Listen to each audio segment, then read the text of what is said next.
Halo teman-teman, kembali bersama saya di sini, Suster Grace di channel Suster Grace.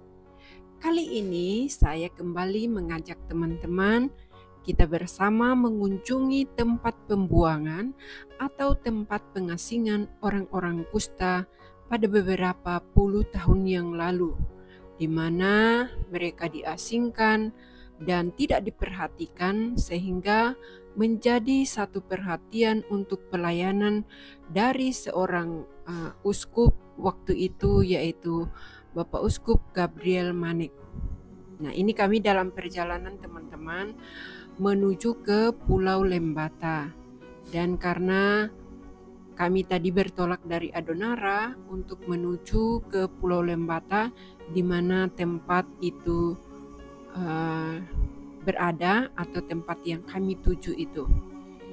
Ya, sekedar ini napak tilas bagi kami untuk melihat bagaimana pelayanan Bapak Uskup Gabriel Manek waktu itu melayani orang-orang kusta.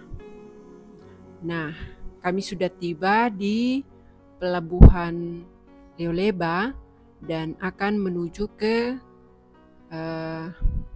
Tanjung Naga, di sebuah tempat di mana orang-orang kusta pada zaman itu diungsikan atau diasingkan atau lebih kasarnya lagi dibuang dan tidak diperhatikan. Teman-teman sedang mengatur diri untuk turun dari kapal motor. Nah, kami satu kelompok ini berkumpul menanti jemputan mobil pick up yang akan kami tumpangi menuju ke Tanjung Naga.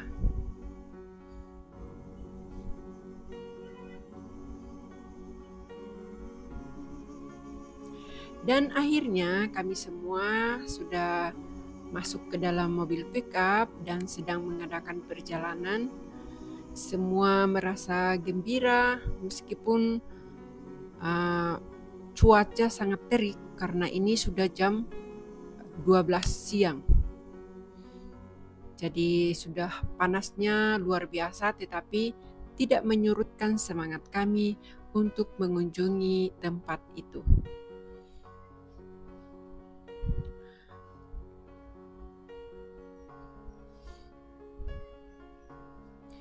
Tempat itu memang daerah yang jauh, atau kalau ditempuh dari Leoleba menuju ke sana kurang lebih 1 jam.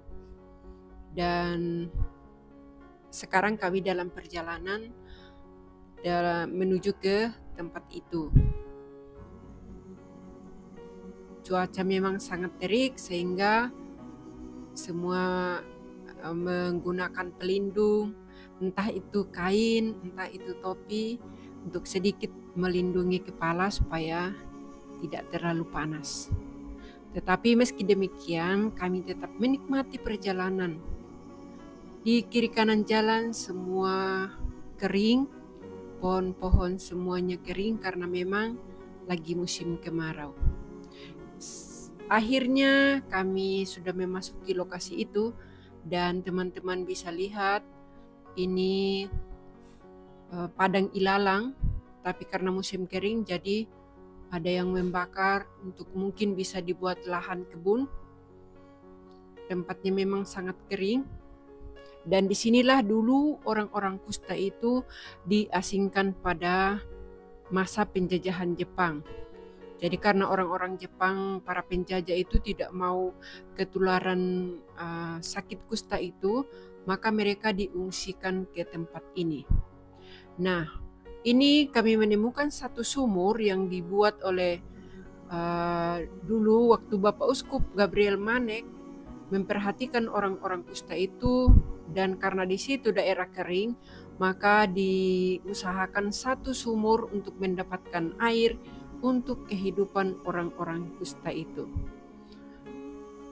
Kami semua berusaha, satu rombongan ini berusaha untuk melihat bagaimana, apakah sumur ini masih ada isinya, masih ada airnya, dan ternyata masih ada airnya dan bisa dikonsumsi.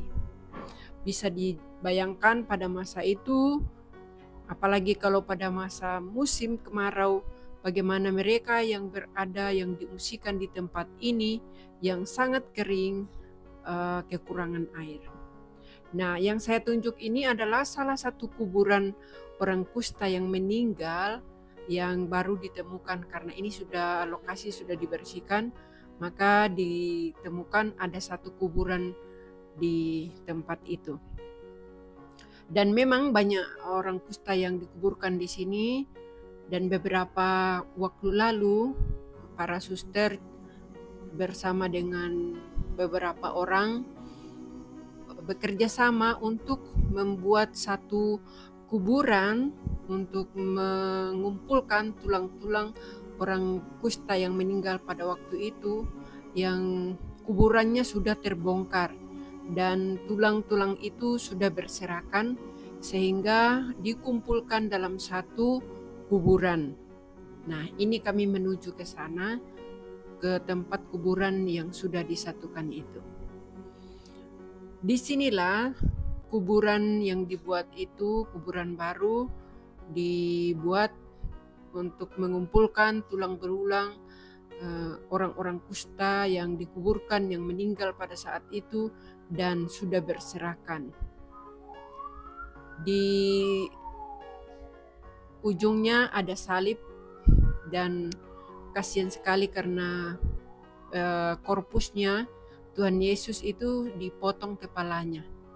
Entah perbuatan siapa, kita tidak tahu. Nah, di sebelah daerah ini di pinggir pantai, teman-teman. Jadi kalau kita turun lagi sedikit, maka kita akan berada di pantai. Namanya juga di Tanjung ya.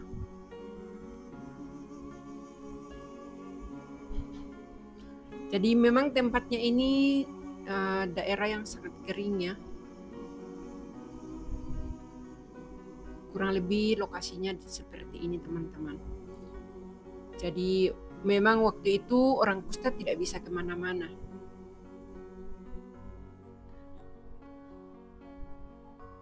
Dan menurut sejarah dalam kongregasi bahwa Bapak Uskup biasa menggunakan sampan untuk mengunjungi mereka.